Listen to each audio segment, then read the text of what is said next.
Most people think men only want one thing, right? Well, they're wrong. If you think a long-term relationship is just about a pretty face or, what happens in the bedroom, you are completely missing the secret switch in the male brain. Welcome to This Explainer. Today we're uncovering the hidden psychological roadmap that actually creates long-term emotional attachment in men. There's a specific science-backed route to a man's heart, and trust me, it is probably not what pop culture has been telling you. So let's just jump right in. Now, here's a question as old as dating itself. If physical attraction is the spark, why do so many fires burn out? Most people buy into this myth that holding a man's attention is all about physical perfection. But let's actually look at the biology of that initial spark. Science shows that men often fall in love faster than women, and it's driven by this incredibly powerful cocktail of dopamine and testosterone. In the beginning, it's all about attraction and obsession. But here is the catch. That initial rush of lust, it's totally temporary. It usually peaks and then completely fades within about 6 to 12 months. And if there's nothing deeper underneath all of that, well, that's exactly when you'll see a guy start to pull away. So looking at the myth versus the reality here perfectly illustrates the huge divide between a fleeting romance and a lasting partnership. Relying entirely on physical possession and short-term lust is honestly just a beginner's game. Let's be real, it might catch a look, but it vanishes fast. To move from a temporary fling to a forever relationship, we have to look way past that physical chemistry and understand the reality of emotional connection and how it's actually processed inside the male brain. Section 1, the chemistry dropped, and the 3 stages of love. To really wrap our heads around this, let's turn to science. Based on the research of renowned biological anthropologist Dr. Helen Fisher, the male brain actually moves through 3 distinct stages. You start with temporary lust, move into a super intense phase of attraction, and finally, if it all works out, you settle into stable long-term attachment. But listen, this isn't just a change in feelings. We're talking about a massive shift in brain chemistry.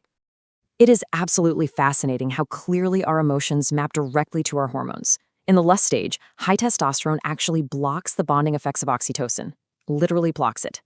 Then, in the attraction stage, dopamine spikes and serotonin drops, which creates an obsession so intense that brain scans show it actually mimics a cocaine addiction. Crazy, right?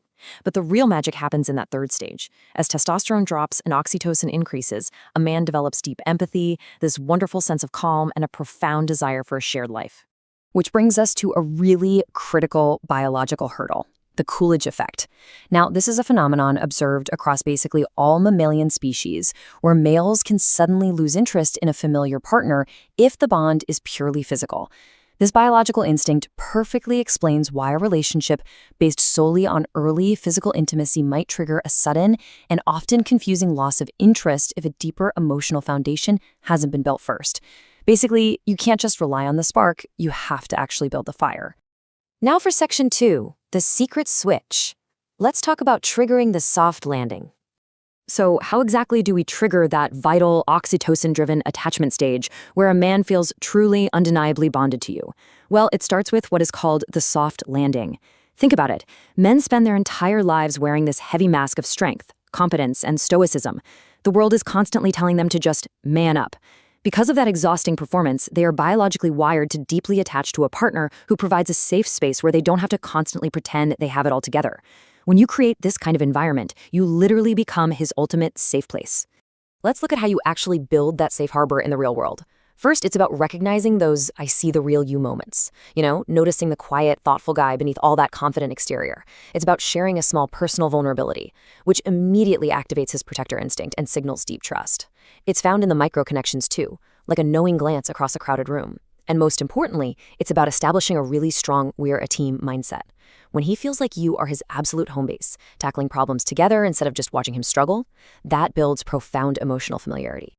Moving on to Section 3, the mental drug, the incredible power of admiration. Now, creating a safe space is honestly only half the equation. There is a mental drug out there that goes way beyond just providing a soft landing, and it completely shifts the balance of power in his brain. This quote captures it perfectly. Physical desire wants to possess. Admiration wants to merge. You see, a man doesn't just want to possess you. He genuinely wants to be inspired by you.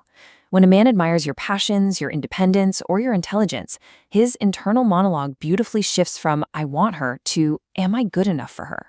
He stops being this hunter and starts wanting to elevate himself just to be worthy of standing by your side. That's a real game changer.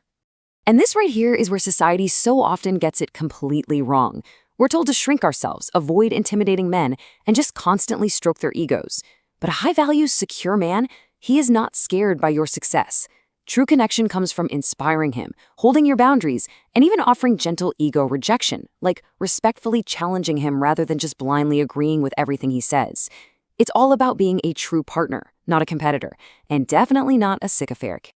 Section 4. The fuel of desire. Let's dig into respect and space. If admiration is the spark that shifts his mindset, we really need to understand the actual fuel for long-term desire. Here's the truth. Secure men do not want to be chased. They deeply respect a partner who's completely willing to walk away when her standards aren't being met. A secure man doesn't need you to constantly validate him or anxiously chase him down. In reality, respect is the absolute foundation of attachment. Think about it. If you don't respect yourself enough to set boundaries, he can't truly respect you either. He needs you to have the self-respect to gently challenge him, and crucially, he needs the physical and emotional space to actually miss you. Your independence is not a threat to your bond. It's literally the fuel that keeps his desire burning. Finally, Section 5, the resolution, building your own fire. So, how do we tie all of this biology and psychology together? Ultimately, you don't secure a lasting relationship by frantically chasing someone, playing manipulative mind games, or trying to mold yourself into some perfect physical product. I absolutely love this campfire analogy. You win by building your own blazing fire of passions, hobbies, and self-respect. You've got to stop going through life with a tiny, flickering flame, desperately hoping a man will come along and bring you wood to keep it alive. When you stop chasing and start building your own massive campfire, you become this irresistible magnetic force. You don't need to change who you are to be loved. You just need to be so radiantly alive in your own skin that a man feels it is an absolute privilege just to sit beside your fire. Which leaves us with one final crucial question. Are you building your fire to attract him, or are you building it to warm yourself? Because at the end of the day, a man falls in love when he feels that deep sense of home and team with a woman who is completely fulfilled on her own. So if you're ready to stop playing the beginner's game and start building a connection that truly lasts, go ahead and hit that like button and subscribe for more deep dives into the psychology of love. Thanks for joining this explainer, and I'll see you in the next one.